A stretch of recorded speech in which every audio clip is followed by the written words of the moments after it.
In today's video, we will be reviewing the brand new 2024 Subaru WRX, which is on its third year of the second generation. Now this WRX trim is the TR trim, so it does come with some added upgrades that we will be going over. Is this WRX truly race ready? Steve, what do you think?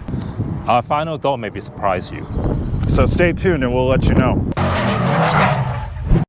So today we are doing a little bit different. We have Josh as my passenger for today, and he's go over the feature of this 2024 Subaru WRX TR. Josh. All right, yeah. So this is actually one of the first iterations of the TR line since it was introduced back in 2006. And when it was introduced in 2006, TR actually stood for tuner ready. However, this year they're taking a little bit different of an approach. So let's get into what all that is. On the outside, you've got this nice blue color. It looks good. But in the front, you've got a nice hood scoop with some LED headlights, as well as a nice like kind of webbed grille. It almost looks like a web. I like it. It looks real clean. It looks very tuner car-esque. On the side, you've got your general side view mirrors. They're on the small side, of course, this being a small tuner car. Makes sense. They do have your lane departure warnings, and that's about it. In the rear, you do have the WRX badge, as well as a powered trunk. Now the TR does come with 19-inch wheels standard. The wheels look nice. Currently the car that we're driving actually has winter tires on it, so we're not getting quite the expected performance you would be on a nice spring day, but they're riding good. Moving on to the interior of the WRX, you do get a nice like fake suede bucket seats. They're Recaro. They're pretty comfortable. The driver's seat actually does have 8-way adjustment, whereas the passenger seat is fully manual, which, you know, isn't the end of the world. On the left-hand side of the driver, you do have a nice carbon fiber that kind of like surrounds the door handle. Below that, you do just have your standard automatic side view mirror adjustments, as well as your 4 power window switches and your lock and unlock button. To the left side of the steering wheel, you do have also the trunk release button, so you know it is automatic, so you got that. The steering wheel is also pretty standard. It does have this nice red stitching throughout it. I like it. It contrasts really well with the blacks that they have going on in here. But other than that, it's kind of a racing style wheel with the flat bottom. It also does have a little bit of carbon fiber on there as well, where it says WRX towards at the bottom. It looks good. I like carbon fiber. I wish they used more of it instead of so much plastic or suede, but I understand it's expensive. To the right of the steering wheel, you do have your engine start button and stop button, as well as a trip reset button. Now the WRX does also have the same entertainment center as the Crosstrek that we had a couple videos ago. Not a huge fan of this entertainment center, if I have to be honest. It's extremely laggy. When I tried to change something, it actually froze for about 10 seconds. It took maybe a minute and a half to connect my phone. You do get wireless Android Auto and wireless Apple CarPlay though, so if that's something you're looking for, you do get that. Also on this monitor, once again, you lose about the lower 1/5 of the screen to constant climate controls, as well as your home button, your manage devices button, profile, and all that. Other than that though, it's very standard. You get navigation, music, and that's about it. The car does have dual climate control though, so you can operate both the passenger and the driver's climate independently. Below the entertainment center, you do have a USB-A port, a USB-C port, and an aux in port. You know, I'm a fan of the aux in port. It seems like a lot of cars are losing those nowadays, but hey, I like to use an aux cord. And you do, of course, have a 12-volt power outlet in your cigarette jack style. Now, with this being a manual, behind that, you do have your 6-speed shifter. It's comfortable, you know, pretty basic. The boot is wrapped in leather with the red stitching also going through it. It looks clean. I like the red and black, of course, like I said. Behind that, you do have a little change dish, 2 cup holders, and quite a small center console, which also does have another 12-volt power. To the right of that, you do have your glove box, and that's about it. Glove box is actually a decent size, larger than some other much larger vehicles that we've driven recently. Your rear view mirror is very basic. It's just a rear view mirror. You get no home link buttons or anything like that. No sunglass storage. You get an SOS button, an info button, and of course your dome light switches, which are manual, and you get the door off switch. In all honesty, this car is very basic. There's not a lot of features. It's supposed to be a tuner car. So moving on to the back seat, you do have another USB Type A and a USB Type C. No climate control in the rear, however, so you lose out on that. The seats also in the back they match the look of the front seats, but they are not the same brand, but I think they're comfortable enough. Steve sat back there, and I think he had probably about 3 inches of headroom and like an inch or two of knee space, but you know, him being 6'4", really, oh sorry, 6 foot. I wish. you really lose out on some of that space. But I do feel like it's a little bit bigger than a Crosstrek. It's definitely bigger than a Crosstrek. It feels more comfortable too. Actually, you know, for these bucket seats, I think they're pretty comfortable. What do you think, Steve? I think I got bigger butt, so for my butt, it's kind of feel like a little bit cramped. Feel a little cramped? Yeah. But for my torso, it's pretty good. Like it's hold me tight really good. Awesome. Yeah, that's the bucket seat for, you know, if you go to especially if you go to a track, you turn like crazy, you will hold you like really good. Yeah, it's to help those side bolsters to help grip you in.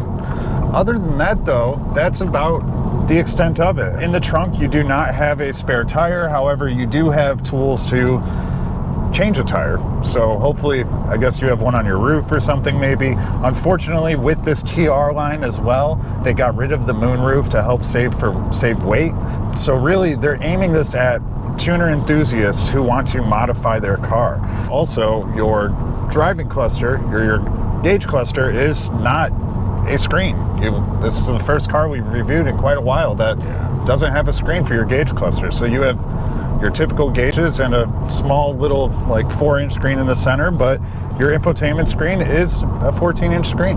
So it looked pretty, I would say, simple, easy to read, you know. Yes, definitely. Right now, I'm in 2024 Subaru WRX TR.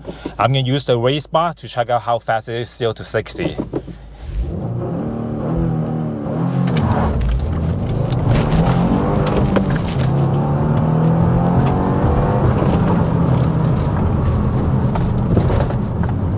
The brake is pretty good too. For the Subaru WRX, the powertrain, especially the engine, they are all the same across all the trim levels.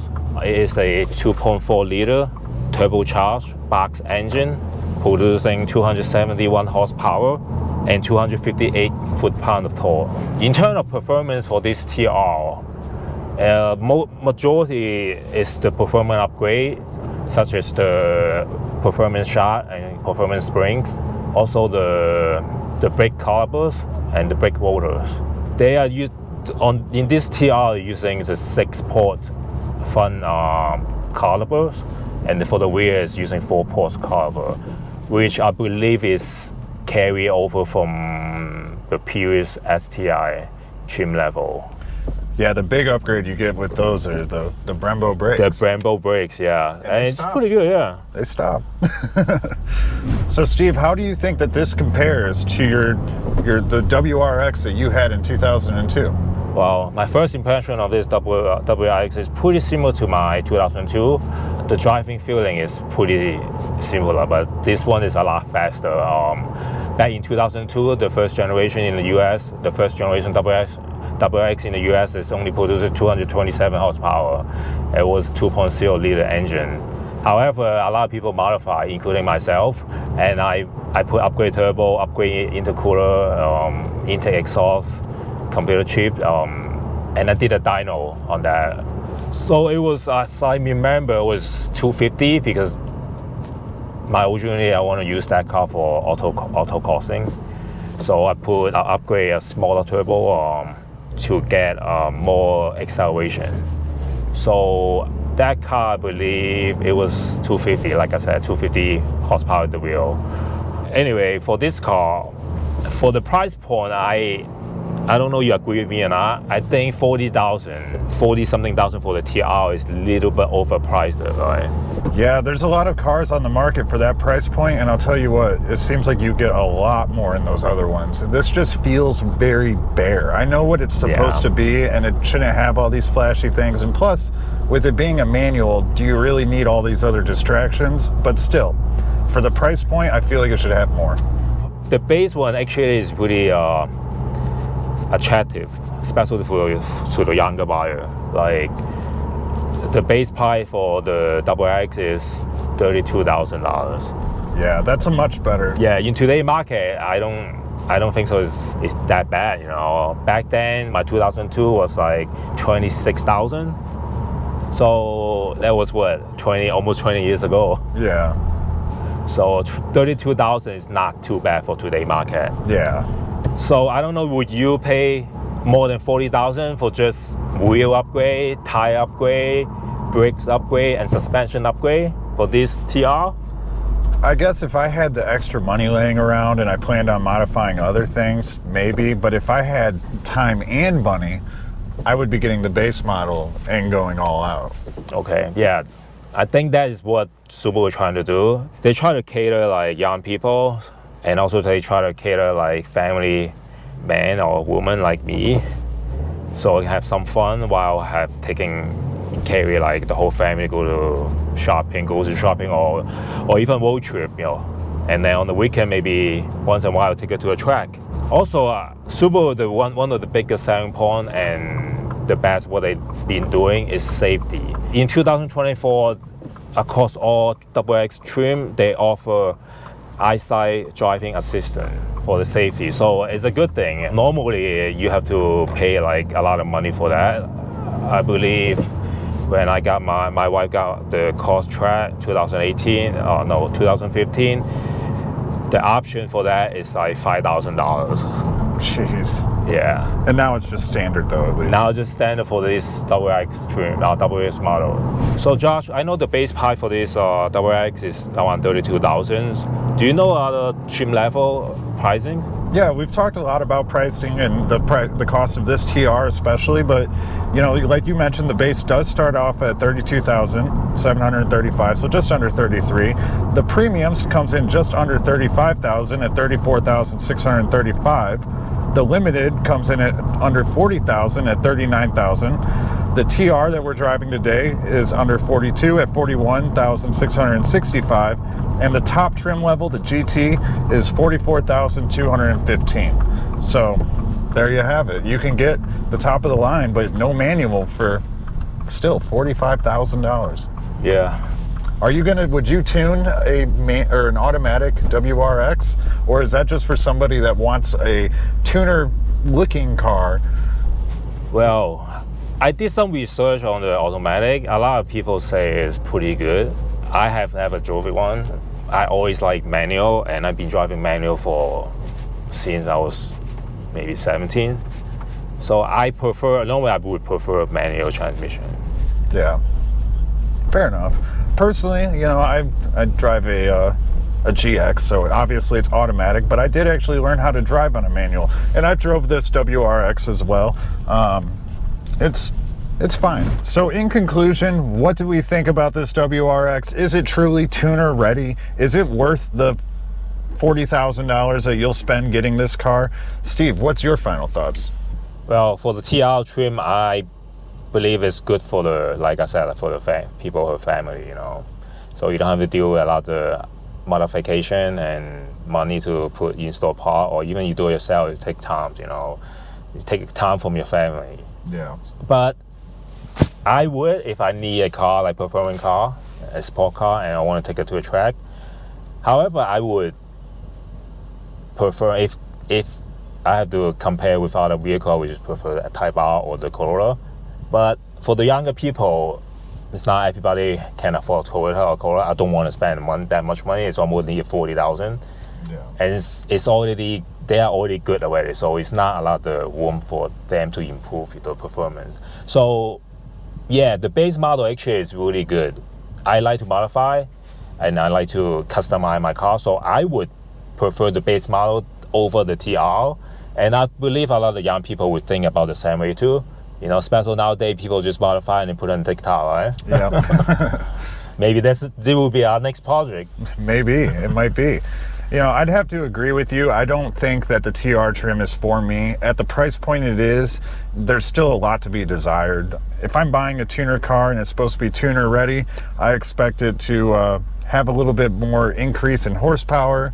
I want it to go faster. You know, I don't just need it to brake quicker. So I would also be buying the base model and I would be modifying it. The TR is nice, but I just think there's a lot to be desired.